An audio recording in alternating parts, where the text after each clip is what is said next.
അപ്പോൾ നമ്മൾ വീണ്ടും ഒരു കിച്ചൺ ടൂർ ആട്ടോ. ഇത് നമ്മൾ ഫ്ലാറ്റിലുള്ളതാണ്. അപ്പം ഞാൻ വിചാരിച്ചു കിച്ചണൊക്കെ നമുക്ക് കാണാൻ ഇഷ്ടമാണല്ലോ എല്ലാവർക്കും, കിച്ചണും അതിൻ്റെ ഓരോ സംഭവങ്ങളൊക്കെ. അപ്പോൾ അതിന് വേണ്ടിയിട്ട് ഇത് നിങ്ങൾക്ക് കാണിച്ചു തരാൻ വിചാരിച്ചു. അപ്പോൾ ഇത് ഓൾറെഡി ചെയ്തിട്ടുള്ള കേട്ടോ. ഇവിടെ നമ്മൾ ഫ്ലാറ്റിലേക്ക് വരുന്ന സമയത്ത് തന്നെ കിച്ചണൊക്കെ സെറ്റായിട്ടുള്ളായിരുന്നു. ഇവിടെ ഇതേപോലെ സ്റ്റൗവും കാര്യങ്ങളൊക്കെ ആദ്യം ഉണ്ടായിരുന്നു കേട്ടോ. അത് നല്ല 3 ബർണറും നല്ല വലുതാണ്. അതിലൊന്ന് ചെറുതാണ്, പക്ഷെ 2 നല്ല വലുതാട്ടോ. അപ്പോൾ നമുക്ക് ഉപയോഗിക്കാനും എളുപ്പമുണ്ട്. അതുപോലെ ഇതിൻ്റെ ടൈല് വരണതും നല്ല നീറ്റാട്ടോ. അതായത് നമുക്കിപ്പോൾ ഫുഡൊക്കെ ഉണ്ടാക്കി കഴിഞ്ഞാലും എന്തെങ്കിലും ആയിക്കഴിഞ്ഞാൽ പെട്ടെന്ന് തുടച്ചാൽ പോകുന്നൊരു ടൈപ്പ് ഒരു ടൈലാണ്. അപ്പോൾ എനിക്കത് നല്ല ഇഷ്ടമായിട്ടോ. അപ്പോൾ നമ്മൾ വീടൊക്കെ ഇനി വേറെ ചെയ്യുന്ന ആൾക്കാർക്കൊക്കെ അങ്ങനത്തെ ടൈലൊക്കെ ഉപയോഗിച്ച് കഴിഞ്ഞാൽ നല്ലതായിരിക്കും. പിന്നെ ഇതേപോലെ നീളത്തിൽ ഇവിടെ ഇങ്ങനെ ഒരു കബോർഡ് ഉണ്ട് കേട്ടോ. അതിലും ഒരുപാട് സാധനങ്ങളൊക്കെ കുറേ നന്നായിട്ട് ഭംഗിയിലൊക്കെ വെക്കാം. ഞാൻ അങ്ങനെ വെച്ചിട്ടില്ല കേട്ടോ. ഇപ്പം നമ്മൾ വല്ലപ്പോഴൊക്കെ വരുന്നതായതുകൊണ്ട് ഇടയ്ക്ക് എടുക്കുന്നത് കൊണ്ടൊക്കെ അങ്ങനെയുള്ള. പിന്നെ ഇവിടെ ഇതേപോലെ ഇങ്ങനെയുള്ള ഒരു കട്ട്ലറിയൊക്കെ വെക്കുന്നതാണ്. പക്ഷെ ഇതിൻ്റെ ഉള്ളിൽ നല്ല ഭംഗിയാട്ടോ. നല്ല സ്റ്റീലിൻ്റെ ആയതുകൊണ്ട് തന്നെ നമുക്ക് കുറച്ചുകൂടെ ക്ലീൻ ആക്കാനും തുടയ്ക്കാനും ഒക്കെ കുറച്ച് നല്ല എളുപ്പമാണെന്ന് എനിക്ക് തോന്നിയിട്ടുണ്ട് കേട്ടോ.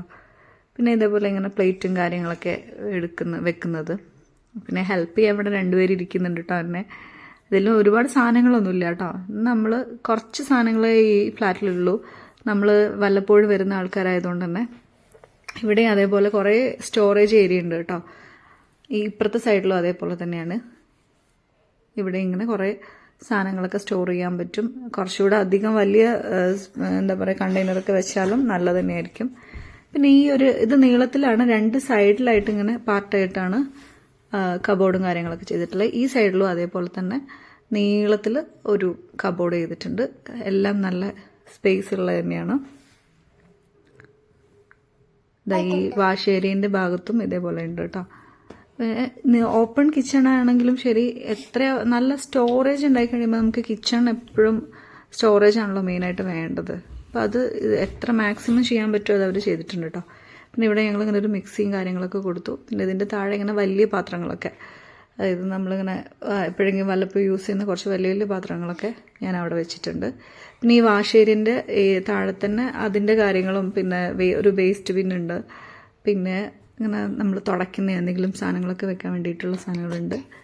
പിന്നെ അതേപോലെ ഇവിടെയും ഒരു വാഷേഴ്സ് ഉണ്ട്, അപ്പുറത്തേക്കും ഒരു വാഷേഴ്സ് ഉണ്ട് കേട്ടോ. ഇതിൻ്റെ ഈ എൻഡിങ്ങിലും ഒരു വാഷേഴ്സും കാര്യങ്ങളൊക്കെ വരുന്നുണ്ട്. ഇവിടെ ഇങ്ങനെ ഒരു ഫ്രിഡ്ജ് വെച്ചിട്ടുണ്ട്. ഫ്രിഡ്ജിൻ്റെ മേലെ ഇങ്ങനെ കുഞ്ഞ് ഡെക്കറൊക്കെ വെച്ചിട്ടുണ്ട്. ഒരു പ്ലാന്റ് വെച്ചു. പിന്നെ ഫ്രിഡ്ജ് എന്താ പറയുക, അതിൽ പ്രത്യേകിച്ച് സാധനങ്ങളൊന്നുമില്ല കേട്ടോ. നമ്മൾ തിരിച്ചു പോകുന്ന ദിവസം എല്ലാം കാലിയാക്കിയിട്ട് ക്ലീൻ ചെയ്ത് വെച്ചിട്ടാണ് പോവുക. ഫ്രിഡ്ജ് ഓൺ ചെയ്തിടും, പക്ഷേ എല്ലാ സാധനങ്ങളും ക്ലീൻ ചെയ്യും, ഒന്നും വെച്ചിട്ട് പോകാറില്ല. അപ്പം ഇതേപോലെ ഒരു കുഞ്ഞു ഫ്രിഡ്ജ് ഇവിടെ വെച്ചിട്ടുണ്ട്. ഇത് നല്ല നീളത്തിലുള്ള കിച്ചൺ ആയതുകൊണ്ട് തന്നെ ഇതിൻ്റെ എൻഡിങ്ങിലേക്കാണ് കേട്ടോ ഇവരിതിൻ്റെ വർക്ക് ഏരിയ പോലെ, വർക്ക് ഏരിയ അല്ല പക്ഷെ നമുക്ക് ഒരുപാട് പാത്രങ്ങളൊക്കെ ഉണ്ടെങ്കിൽ കഴുകാനും പിന്നെ ഒരു വാഷിംഗ് മെഷീൻ വെക്കാൻ, അതിൽ സിലിണ്ടർ വെക്കാനൊക്കെ ഉള്ളൊരു ഏരിയ ഇങ്ങനെ ചെയ്തിട്ടുള്ളത്. ഇതേപോലെ ഇവിടെ ഇങ്ങനെ നമ്മളിപ്പോൾ ഒരു ഇവിടെ നമ്മൾ വെള്ളം പുറത്തുനിന്ന് വാങ്ങിക്കാറാട്ടോ, അത് വെക്കാനുള്ളൊരു സ്പേസ് ഉണ്ട്. അതേപോലെ ഇങ്ങനെ പാത്രങ്ങളൊക്കെ കഴുകിയിട്ട് വെക്കാനും. പിന്നെ ഇതിൻ്റെ താഴെ ഇതേപോലെ കുറേ സ്റ്റോറേജ് ഉണ്ട് കേട്ടോ. അതാണ് ഇതിൻ്റെ ഈ ഒരു കിച്ചൺ എനിക്ക് ഏറ്റവും ഇഷ്ടപ്പെടാനുള്ള കാരണം. അതാണ് ഇഷ്ടം പോലെ സ്ഥലമാണ്, നമുക്ക് എല്ലാ സാധനങ്ങളും വെക്കാം. പക്ഷെ നമ്മളിവിടെ അധികം വെച്ചിട്ടില്ലെങ്കിലും ഇങ്ങനെ ഫ്ലാറ്റിലൊക്കെ നിൽക്കുന്നവർക്ക് ഭയങ്കര എളുപ്പമായിരിക്കും. ഇത്ര നല്ല സ്പേസ് ഉള്ളൊരു കിച്ചൺ ആണെങ്കിൽ. അതുപോലെ ഇവിടെ നമുക്ക് പാത്രങ്ങളൊക്കെ ഉണ്ടെങ്കിൽ പെട്ടെന്ന് അവിടെ കൊണ്ടുവയ്ക്കാം. ഇങ്ങനെ ഒന്നായിട്ട് അവിടെ കാണില്ല. അത് കാരണം അവിടെ ഇങ്ങനെ വർക്ക് ഏരിയ ഇല്ലാത്തതിൻ്റെ ബുദ്ധിമുട്ട് നമുക്കുണ്ടാവില്ല. വേണമെന്നുണ്ടെങ്കിൽ അതിനെ വർക്ക് ഏരിയ പോലെ തന്നെ ചെയ്യാം കേട്ടോ. ജസ്റ്റ് ഇങ്ങനെ പാർട്ടീഷൻ ചെയ്തിട്ട് അതിനുള്ള സ്പേസ് ഉണ്ട്. ഇങ്ങനെ കാണുന്നതിനേക്കാളും കുറച്ചുകൂടെ സ്പേസ് ഉണ്ട് അവിടെ കാണുമ്പം. പിന്നെ എന്താ പറയുക, നല്ലൊരു ക്യൂട്ടായിട്ടുള്ള കിച്ചണാണ്. നമ്മളിങ്ങനെ എന്താ പറയുക, നമുക്ക് വീട്ടിലൊക്കെ ചെയ്യാൻ പറ്റിയ മോഡൽ തന്നെയാണ് ഇത് കേട്ടോ. അപ്പോൾ ഇതിൻ്റെ സിമ്പിൾ ഡിസൈനാണ്. അപ്പോൾ നിങ്ങൾക്ക് എല്ലാവർക്കും ഇഷ്ടപ്പെട്ടിട്ടുണ്ടെങ്കിൽ please like and share, subscribe. Thank you for watching. അപ്പോൾ ഇതേപോലത്തെ പുതിയ വീഡിയോസൊക്കെ ആയിട്ട് പിന്നെ വീണ്ടും കാണാം. അപ്പോൾ എല്ലാവർക്കും ഇഷ്ടപ്പെട്ടു എന്ന് വിചാരിക്കുന്നു.